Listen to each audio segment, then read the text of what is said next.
Steve, congratulations on your book, Beyond the Mountain, your first book winning the 2009 Gordon Tasker Prize. You must be delighted. Yeah, it's a great surprise. Fantastic. Sure. And thanks for taking this opportunity to speak with us this morning. The first thing I'd like to ask you is really about your overriding theme in the book, which seems to me quite striking, which is that of the process of climbing being more important than the goal, as it were, reaching the summit.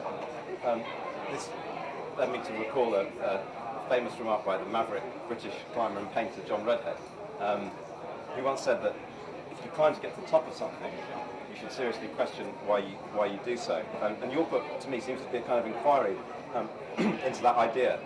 I mean, how challenging was that to write about? It strikes me as maybe the most difficult thing any climber can take on.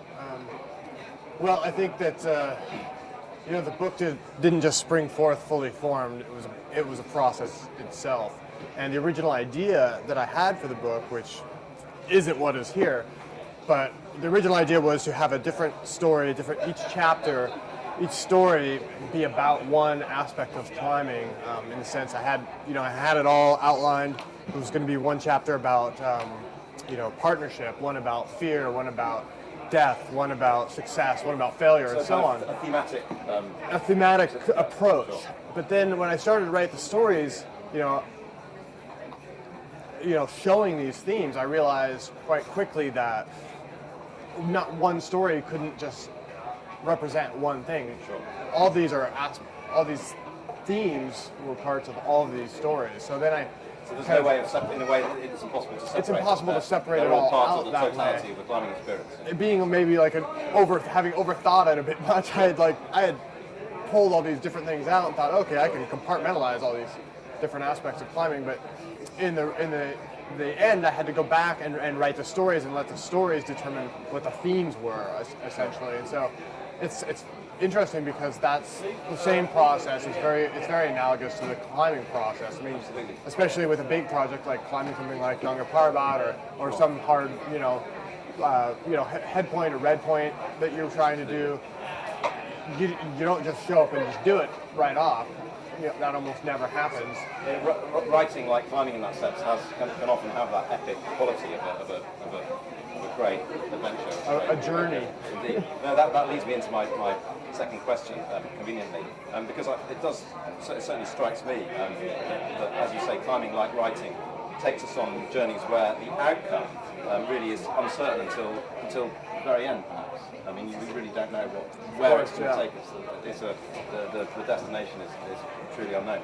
And I'm really interested in what kind of journey the creation of this book took you on. Was it a journey like some of your most challenging mountains, or a very different kind of journey? I'd say it was quite different in that, mostly because it was inside my head. Sure. And it wasn't a physical expression. Sure. And as a pretty physical person, that in and of itself was hard for me to do. Sure. And I would find myself, I have different outlets for that besides climbing. I mean, I also do some trail running. I ride a road bike. I ride a motorbike.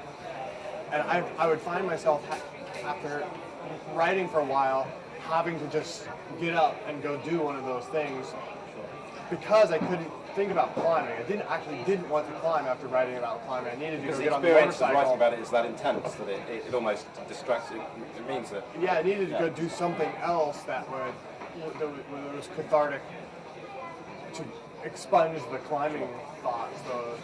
All these, when you're writing something, I mean, you're thinking about every word and every sentence and how to build it. And, you go crazy. I go crazy after a while. And that's how I dealt with that. And I think as part of the incredibly intense process of writing about these many extraordinary climbs that have spanned that's about 2 decades really. Do you feel that writing about them in Beyond the Mountain really led you to understand your motives to climb better, or do you think there were a series of personal revelations in the process of writing the book as well? I think the convenient answer is yes, but I think that the honest answer is probably no. That's interesting. I think that they remain elusive in a way. Those answers always remain somewhere as you are. Yeah, and some people have. Somewhere else. I've heard some people who read my book complain that I didn't answer the questions I raised. Sure. And I think that that's ultimately the point: is that they're probably not answerable, and that's why they're actually interesting, right? So Indeed, that's, in a way, that's what attracts us to them, the fact that they are always somewhere else, that they remain elusive and Just outside beyond. our field of vision. yeah. Sure. Well, no, that's fascinating, Steve. Maybe we could finish this short interview with a short extract from your book. To contextualise this is the final part of your climb in 2005 with Vince Anderson of the Rupal face of Nanga Parbat. Yeah, and it's this is on the sixth day of the climb. It's 5:30 in the afternoon, and we're about to reach the summit of Nanga Parbat. The light is low, and the massive shadow of Nanga Parbat reaches across several valleys to the east. My crampons crunch into the summit snow. Vince follows just a few paces behind. Just before the top, I kneel in the snow, overwhelmed by emotion. Years of physical and psychological journey to make myself strong enough to discover whether I am brave enough, all fold into this one moment. It seems sacrilegious to step onto the summit. Watching Vince arrive, I know that I could not have completed this climb without him. I stand as he approaches, and I take one step backwards onto the summit of Nanga Parbat. Vince joins me in an embrace. Frozen tears fall to the snow at my feet, becoming part of Nanga Parbat, as it became part of me so many years ago. An hour before sunset, two exhausted men descend from the summit of Nanga Parbat. It should be deeply frightening to gaze out over the Rupal face at dusk, and it is. Perhaps nowhere on earth are you so far away from life. In the dark, fear and pain seem more appropriate. Home and love are just flickers of my imagination in the hollow darkness. In that moment, I understand that on the outer edge of infinity lies nothingness, that in the instant I achieve my objective and discover my true self, both are lost.